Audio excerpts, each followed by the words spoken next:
Bonjour et bienvenue sur la chaîne du chasseur d'étoiles de midi, chaîne de réflexion et d'humour sur les 12 coups de midi. Jean-Luc Reichmann, appelez, appelez. Le maître de midi avait mis un pull, 14 800 € en 13 participations. C'est pas beaucoup, mais bon, je sais pas si vous avez vu, donc maintenant les questions sont de plus en plus dures en coup de maître, donc peut-être qu'ils font des économies. On a pu voir qu'il avait un ticket porte-bonheur. Donc appelez, n'hésitez pas, appelez. Bon, en général, alors bon, je vous explique un truc. Hein. Si vous voulez téléphoner pour éventuellement avoir la vitrine, bon déjà, il faut habiter la province hein, pour être sûr d'être appelé. Ou sinon, si vous habitez à Éclaron, vous avez une chance sur deux. Non, mais n'appelez pas aujourd'hui parce que si l'étoile est trouvée aujourd'hui, eh bien le tirage aura lieu demain. Donc appelez plutôt demain. Ou si elle n'est pas trouvée aujourd'hui, eh ben, vous voyez ce que je veux dire, quoi. Voilà. Bon, allez au coup d'envoi la première question pour le maître de midi, selon l'expression un salarié mal rémunéré et payé au lance-pierre, bien sûr. Ah oui, alors autre chose. Comme je n'ai pas reçu donc l'étoile mystérieuse sur mon adresse étoile de midi@outlook.fr et comme je considère que les candidats n'ont pas été bon, ils ont été on va dire un peu teubés, c'est-à-dire que bon, ça c'est un truc que je dis toujours aux candidats. Chers candidats, quand vous allez au 12 coups de midi, vous êtes désavantagé. Donc à partir du moment où vous êtes désavantagé, premièrement, vous êtes déjà désavantagé, et deuxièmement, on vous dit de ne pas dire qu'il est dans l'étoile mystérieuse, et vous le dites. Qu'est-ce que vous êtes... Bon, je préfère ne rien dire, donc c'est le retour du floutage. Donc voilà, donc c'est Monsieur Marron qui était là.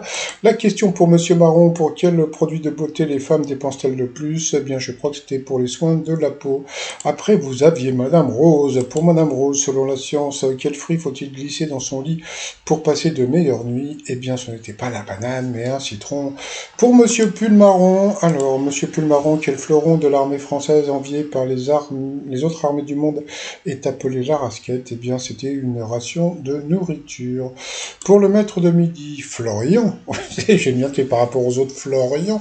Pourquoi un certain type de pain est-il appelé bâtard? Bon, ça, c'est assez connu parce que c'est un mélange de plusieurs farines entre pain et baguette. Ensuite, qui est Maxime Tabar. Alors en plus c'est rigolo, ils ont une question sur les bâtards et là voilà. Bon, qui est Maxime Tabar qui a impressionné Kylian Mbappé les joueurs du PSG, donc c'était un magicien, c'est assez connu. Donc voilà, il est arrivé, le Maxime Tabar. Il a fait un tour à Jean-Luc Reichmann, regardez, j'ai un cœur sur la main, hop, maintenant vous l'avez dans votre main. Oh, comment il a fait? Bon, passons. Donc voilà, après il a fait un tour de cartes. Bon, il y a peut-être un truc. Parce que bon, peut-être que si tu calcules à chaque fois, t'arrives, mais bon, voilà. Donc bon, c'était plutôt sympa. Donc voilà. En plus après pour Madame Rose, que signifie le Flix de Netflix? Eh bien, ça voulait dire film. Donc sur cette question, elle est passée au rouge. Qui dit rouge dit duel. Elle a pris Monsieur Pull Marron en duel, qui est tombé sur une question qui semblait assez évidente hein, pour son lancement aux États-Unis, qui a incarné l'image du plus célèbre des parfums de Coco Chanel. Donc, comme je dis toujours, quand vous avez une question comme ça tordue, vous dites pourquoi il y a. Et voilà. Et alors là, tu te dis pourquoi il y a eu le cheval. Et bien sûr, c'était le cheval. Donc, eh bien, le Monsieur Pull Marron a été éliminé. Donc ensuite, Madame Rose, Florian, Monsieur Chemise Marron sont passés pour le coup par coup. Alors, pour Florian, qu'est-ce qui évoque le Moyen-Âge? Et là, Madame Rose s'est plantée. Pourtant, la guerre de 100 ans, c'était hyper connu. Mais bon, passons. Ensuite, quelle spécialité culinaire contient de la saucisse? Et là, c'est Monsieur Chemise Marron. Voilà, donc il est parti sur Wesh. Ouais, Wesh. Sur Raquel Welch. Donc, sur cette question, il est passé à l'orange. Ensuite, quel groupe s'est formé dans les années 90? Et là, c'est le maître de midi qui s'est planté. Il avait dit les Smashing Pumpkins et c'était The Roach Against the Machine, donc il est passé à l'orange ensuite. Qui est une personne peu recommandable? La mauvaise réponse était un chasse-mulet. Pourtant, le monte en l'air, c'était connu, le porte-flingue aussi. Mais bon, passons. Donc, sur cette question, il est passé au rouge. Qui dit rouge dit duel? Il a pris Monsieur Chemise Marron en duel, qui a une question qui semblait évidente. Et je trouvais un peu facile. C'est-à-dire que d'habitude, ils ont des questions tordues. Et là, je trouvais que la question n'était pas tordue. Où se trouve la mine dans laquelle a eu lieu en 1861 la catastrophe dont Émile Zola s'est inspiré pour écrire Germinal? Et là, il est parti pour le Haut-Rhin. Moi, dans ma tête, je dis bien dans ma tête, c'était le Nord-Pas-de-Calais, voilà, avec les corons. Mais bon, sait-on jamais, ils ont peut-être trouvé autre chose, je suis pas allé voir sur Internet. Bon, bah, là, ils ont envoyé la pub, donc on aura la réponse au retour. Ah, doup, doup, doup, doup, doup, doup, doup.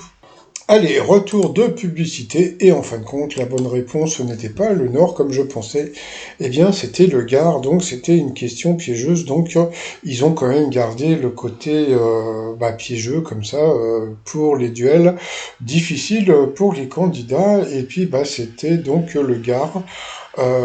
Et je crois que je me suis j'ai mal compris la question parce que donc Émile Zola s'est inspiré d'une vraie catastrophe qui a eu lieu dans le Gard, mais dans le bouquin, c'est bien dans le Nord-Pas-de-Calais avec les corons.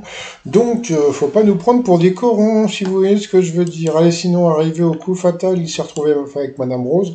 On va enfin voir la tête de Madame Rose, puisque bon, je vais pas m'amuser à la flouter sur chaque question. Allez, c'est parti. Non, non, non, non, non, non, non, non, non. Allez.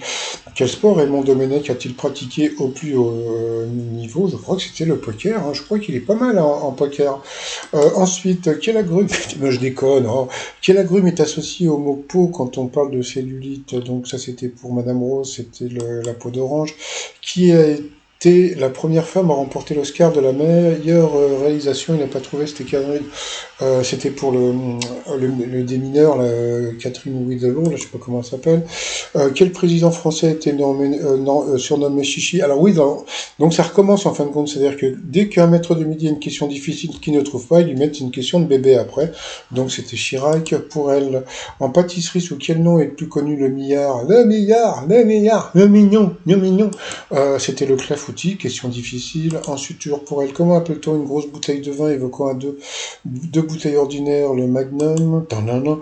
Quel romancier a inspiré l'un des plus grands succès de Dave? Question facile pour le maître de midi, donc c'était Marcel Proust. Du côté de chez Swan, quel youtubeur parle de ciné dans ses vidéos? Pourquoi j'ai raison et vous avez tort? Comme vous pouvez voir, Madame Rose a une question super dure. Quelle épreuve d'athlétisme consiste à envoyer une tige munie d'une pointe le plus loin possible? Donc la question a fait déjà 3 km. C'était le javelot. Pour lui, dans les aventures de quel détective le personnage d'Irène Adler apparaît-il? Ça, bravo, parce que c'était pas évident, mais bon, bien sûr, c'était Sherlock Holmes. Quel mot désigne à la fois une membrane de l'œil et puis un ornement de portail d'une église? Donc, ce n'était pas le pavillon, c'était le tympan. Ensuite, situé dans le Pacifique Sud, à quel pays appartiennent les îles Kermadec? Avec un nom comme ça, tu vas dire la France.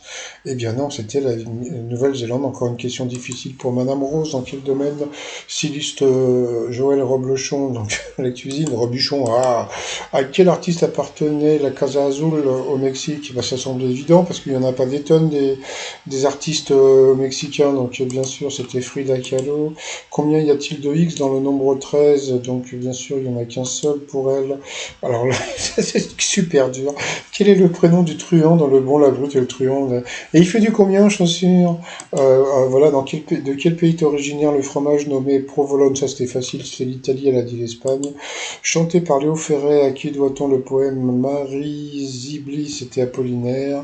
Et à la fin, quels animaux un oiselier ventule? Bon, elle le savait, mais bon, elle avait plus beaucoup de temps, donc elle a été éliminée, elle a été fair-play, mais bon, si la dame, parce que je crois que Madame Rose était gendarme, eh bien, si elle s'amuse à regarder les questions qu'elle a eues et qu'il a eues, eh ben, elle va voir que Madame Gendarme, eh bien, elle s'est fait avoir. Bon, c'est pas grave. Lui est toujours aussi fair-play, donc c'est plutôt cool. Alors, nous voici arrivés au coup de maître. Alors là, on va rigoler parce que bon, alors, est-ce qu'ils vont continuer à lui mettre des questions difficiles ou va-t-il avoir que des questions faciles? C'est parti, mon kiki. Alors, de quelle couleur est le nez du grand Schtroumpf? Donc, il a hésité, hein, donc bien sûr, c'était bleu.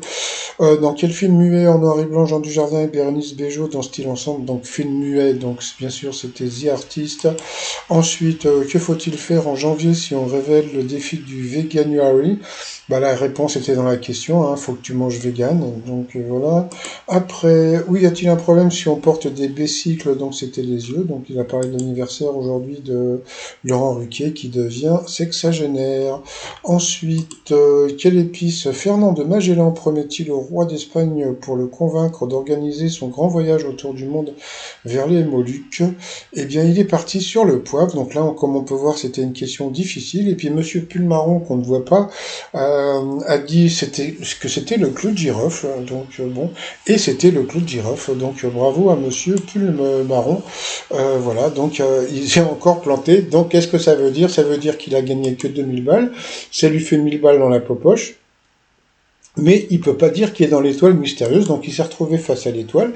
Il a bien regardé, et parce que je pense qu'hier il a pas bien vu, et là il a bien vu, il a bien regardé, et puis il a esquissé un petit sourire, parce que je crois qu'il sait qu'il est dans l'étoile mystérieuse, sauf que bah, maintenant il peut pas le dire, donc si demain il le vire, bah on verra. Donc voilà, donc j'ai trouvé ça assez...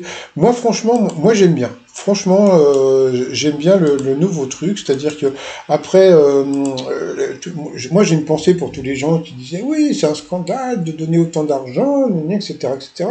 Et puis là, les gens ils sont tous en train de gueuler en disant ouais, c'est un scandale et tout. Non, non, c'est pas un scandale, je trouve ça bien.